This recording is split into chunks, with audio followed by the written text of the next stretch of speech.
नमस्कार दोस्तों, आरती सौरभ सहदेव चैनल पर आपका एक बार फिर से स्वागत है। तो आज हम फिर से लेकर आए हैं आपके लिए एक नई कहानी। तो आज की कहानी है हमारी ऊंची उड़ान। तो चलिए दोस्तों, कहानी को हम शुरू करते हैं।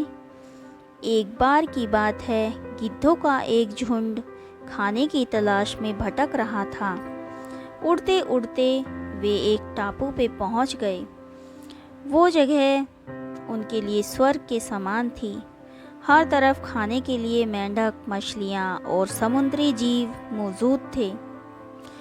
और इससे भी बड़ी बात ये थी कि वहाँ इन गिद्धों का शिकार करने वाला कोई जंगली जानवर नहीं था और वे बिना किसी भय के वहाँ रह रहे थे।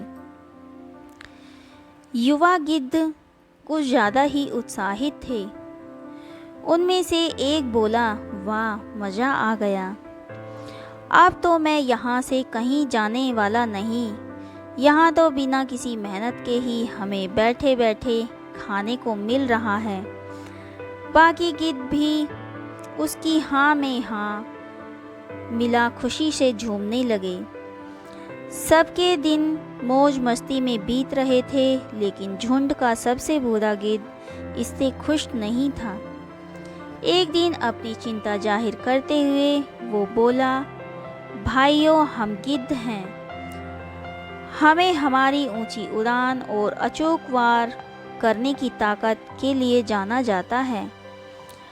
पर जब से हम यहाँ आए हैं, हर कोई आराम तलब हो गया है। ऊंची उड़ान तो दूर, ज़्यादातर गिद्ध तो कई महीनों से उड़ ही नहीं रहे हैं और आसानी से मिलने वाले भोजन की वजह से अब हम सब शिकार करना भी भूल रहे हैं। ये हमारे भविष्य के लिए अच्छा नहीं है।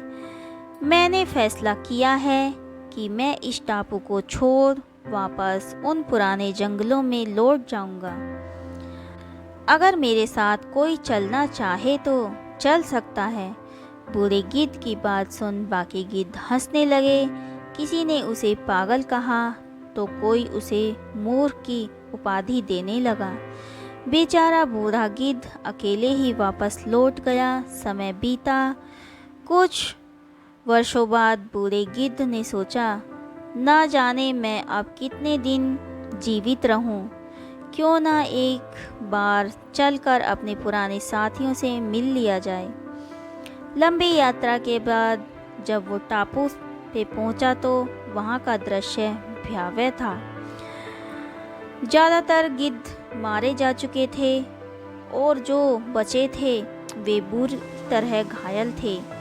ये कैसे हो गया? बूढ़े गिद्ध ने पूछा।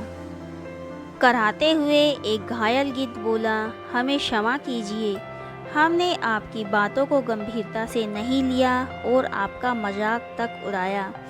दरअसल आपके जाने के कुछ महीनों बाद एक बड़ी सी जहाज़ इस टापू पे आई और चीतों का एक दल यहाँ छोड़ दिया। चीतों ने पहले तो हम पर हमला नहीं किया, पर जैसे ही उन्हें पता चला कि हम सब न ऊंचा उड़ सकते हैं और न अपने पंजों से हमला कर सकते हैं, उन्होंने हमें खाना शुरू कर दिया। अब हमारी आबादी खत्म होने की कगार पर है। बस हम जैसे कुछ घायल गिद्ध ही जिंदा बचे हैं।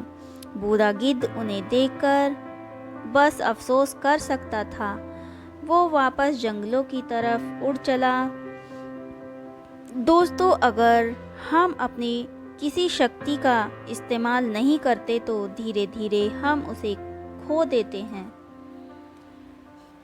अगर हम अपने दिमाग का इस्तेमाल नहीं करते तो उसकी शार्पनेस घटती जाती है।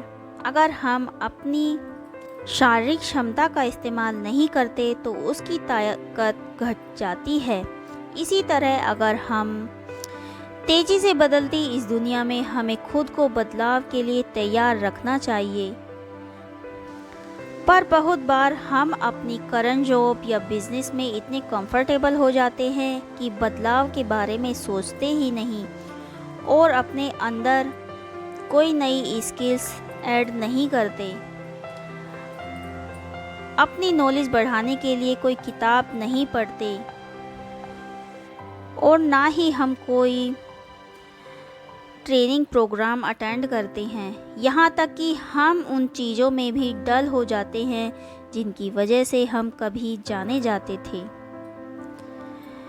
तो दोस्तों, ऐसा मत करिए। अपनी काबिलियत, अपनी ताकत को ज़िंदा रखिए, अपने कौशल, अपने हुनर को तराशिए, उस पे धूल मत जमने दीजिए।